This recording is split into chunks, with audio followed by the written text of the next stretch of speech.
नमस्कार देवियों और सज्जनों, व्यालोकवाणी में आप सभी का स्वागत है। और आज सुबह के इस पहले वीडियो में सबसे पहले बड़ी खबर ये है कि फाल्ता, पश्चिम बंगाल की फाल्ता विधानसभा सीट पर, जिसको आपने जब तक सुर्खियों में देखा होगा, काफी नाम सुना होगा, वहां जहांगीर नामक एक गुंडा टीएमसी का प्रतिनिधि है और वो इस बार भी चुनाव लड़ रहा है। खबर ये आई है और देर रात आई है, लगभग 10 बजे के आसपास, के उसके सभी बूथों पर पुनर्मतदान होगा। जैसा कि आप लोगों को पता है कि कल बंगाल की 17 बूथों पर पुनर्मतदान हुआ और कई सारी सीट्स ऐसी थीं जहां पर ईवीएम में टेप चिपकाए गए थे, जहां पर कुछ गुंडई हुई थी, दबंगई हुई थी और चुनाव आयोग ने उन पर पुनर्मतदान किया। लेकिन फाल्ता एक ऐसा विधानसभा क्षेत्र था, अब उसे कई लोग अंग्रेजी के इसमें फाल्टा कह रहे हैं, कई लोग फलता कह रहे हैं, लेकिन उसका असली नाम मेरे हिसाब से फाल्ता है, जहां चुनाव आयोग को यह लगा कि वहां की सभी बूथों पर वहां के पुनर्मतदान होना चाहिए और यह चुनाव आयोग का फैसला है। 21 मई को पुनर्मतदान होगा वहां के सभी बूथों पर और उसके साथ ही उसके रिजल्ट 4 दिन बाद आएंगे, 5 दिन बाद आएंगे, यानी कल 4 मई को बंगाल की 293 विधानसभा सीटों का ही नतीजा आएगा। उसकी एक फाल्ता सीट जो है उसको अभी विचार के इसमें रखा गया है वहां सभी बूथों पर। लेकिन सवाल ये है कि आखिर ये नौबत आई क्यों? हम सभी ने जहांगीर को देखा है और उसके पहले पूरे बंगाल चुनाव को देखिए, ऐसा लग रहा था जैसे कि कोई युद्ध हो रहा है, जिसमें एक तरफ भारतीय गणराज्य है और दूसरी तरफ ममता बनर्जी की टीएमसी है, उनके गुंडे हैं जो लोगों को मतदान से बाधित करते हैं, जिन्होंने पूरे सिस्टम पर कब्जा किया है। वहां के सरकारी कर्मचारी हैं जो टीएमसी के कारकुन की तरह, कार्यकर्ता की तरह बर्ताव कर रहे हैं और ममता बनर्जी ने पूरे स्टेट मशीनरी को एक तरह से बंधक बना लिया। हालांकि बंगाल को उन्होंने बर्बादी के किस मुकाम पर पहुंचाया है यह हम कई वीडियोज में कह चुके हैं। एक बार फिर से अपने आप को दोहराने की कीमत पर मैं वो सारी बातें फिर से कह देता हूं। जब पूरा देश 8वें वेतन आयोग की तरफ बढ़ रहा है तो बंगाल में 6ठा वेतन आयोग चल रहा है, 7वें की तैयारी चल रही है। आशा वर्कर्स ने कितना हंगामा किया, उनकी जो स्थिति है, आप कोलकाता में जाएंगे तो हर एक जगह, हर एक नुक्कड़, हर एक इस पोल पर, हर एक स्तंभ पर आपको बच्चियों के नंबर, नाम और कीमत बाकायदा दिखाए जाएंगे। स्पा के नाम पर पूरे बंगाल में देह व्यापार का घिनौना कल्चर फैल गया है। और इतना ही नहीं, आप पौष से पौष इलाके में जाएं तो वहां पर भी आपको होटल में घुसते ही किसी न किसी बहाने कोई न कोई आकर इस तरह की सेवाएं ऑफर करता है। तो बंगाल जो स्वर्णिम बंगाल था उसको ममता बनर्जी ने ये बना दिया है। लेकिन सबसे पहले देखते हैं कि बंगाल की जनता ने इस बार क्या किया। चूंकि 4 शल्य चिकित्सक थे, एक केंद्र सरकार जिसकी भूमिका कम रही, उन्होंने केवल कंसल्टेंसी दी, उसके अलावा चुनाव आयोग, फिर सुप्रीम कोर्ट और केंद्रीय बल, इन सभी की भूमिका में बंगाल की कैंसर ग्रस्त शरीर पर शल्य चिकित्सा हुई और उन अंगों पर विशेष ध्यान दिया गया, कीमोथेरेपी की गई जहां जहां कैंसर के विषाणु सबसे ज्यादा थे।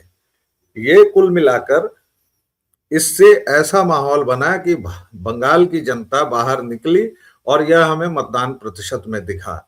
पहले चरण में 90% से ज्यादा, दूसरे चरण के मतदान में भी 90% से ज्यादा, और कल यानी 2 मई को जो पुनर्मतदान हुए हैं उनमें भी बंगाल की जनता ने 90% से ज्यादा का मतदान किया है। फाल्ता सीट क्यों इतनी महत्वपूर्ण है? क्योंकि वहीं पर अजयपाल शर्मा जो उत्तर प्रदेश के आईपीएस अधिकारी हैं, और मुझे हालांकि इस तरह की फिल्मी उपाधियां अच्छी नहीं लगती, सिंघम हैं या क्या हैं, वह अपना काम करने को मशहूर हैं। जो उनको काम इस राज्य ने, इस गणराज्य ने दिया है, उस तरह से वो काम करते हैं। और उन्होंने जहांगीर के गुंडों को के मोहल्ले में जाकर यह धमकी भी दी थी कि अगर लोगों को उसने धमकाना वगैरह नहीं छोड़ा तो कड़ी कार्रवाई के लिए तैयार रहे। हालांकि जहांगीर का रुतबा देखिए, जहांगीर का मनोबल देखिए और उसकी गुंडई और धमक देखिए कि वह इसके बावजूद कुछ ना कुछ घटिया बयानबाजी करता रहा।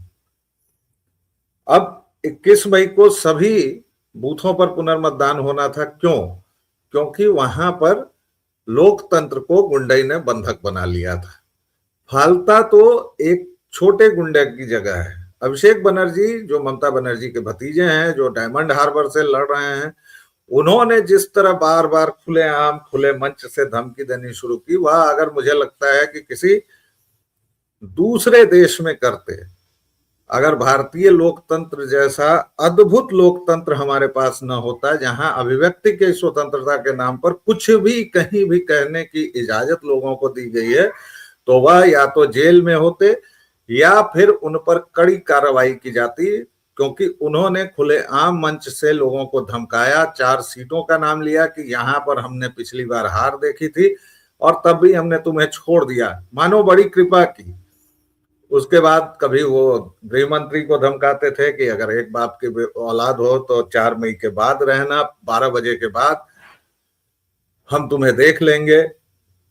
गृह मंत्री पर आपत्तिजनक टिप्पणियां की थी उन्होंने।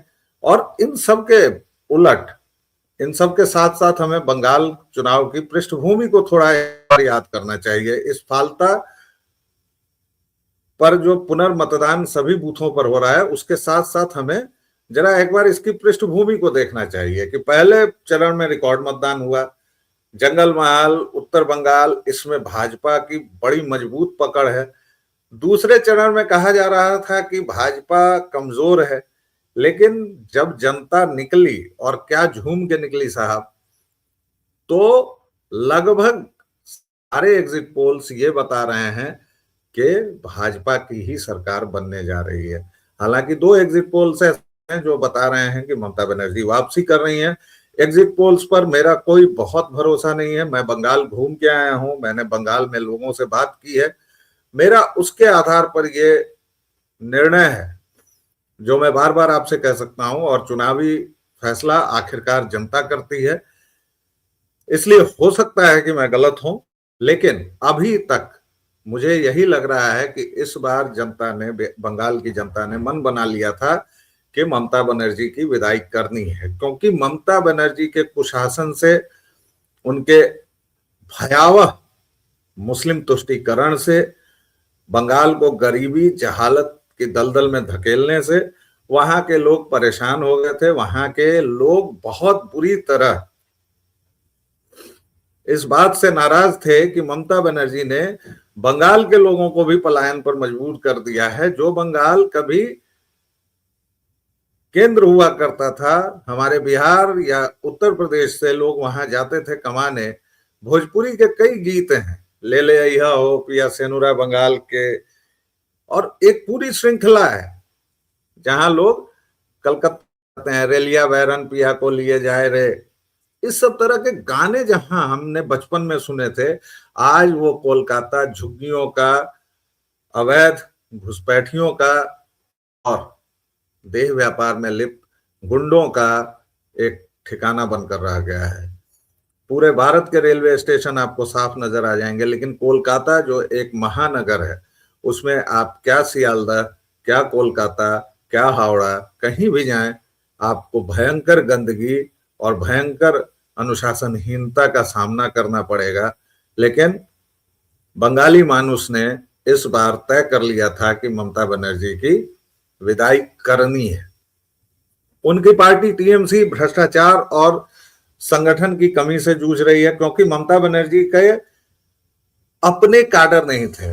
अव्वल तो वो कांग्रेस से आई, तो कांग्रेस के कुछ काडर्स लाई, और उसके बाद जब उन्होंने सीपीएम को हराया तो सीपीएम को बंगाल की जनता ने भले ही बाहर किया हो, और ये हमने कई बार कहा है कि बंगाल की जनता पॉजिटिव वोटिंग कम करती है, वह आउस्ट करने के लिए या भगाने के लिए ज्यादातर वोटिंग करती है। भाई उन्होंने 25 साल कांग्रेस को दिए, 34 साल वामपंथियों को दिए, और वामपंथियों की एक खासियत रही जो मैं कल एक वीडियो में बाकायदा बता भी चुका हूं, जो एक किताब में भी लिखा है द्वैपायन भट्टाचार्य ने, पार्थ चटर्जी ने जो सिद्धांत दिया था उसी को आगे बढ़ाते हुए कि वामपंथियों के शासनकाल में पार्टी और राज्य यानी स्टेट, इन दोनों की दरारें मिट गई, इन दोनों का फर्क ही मिट गया।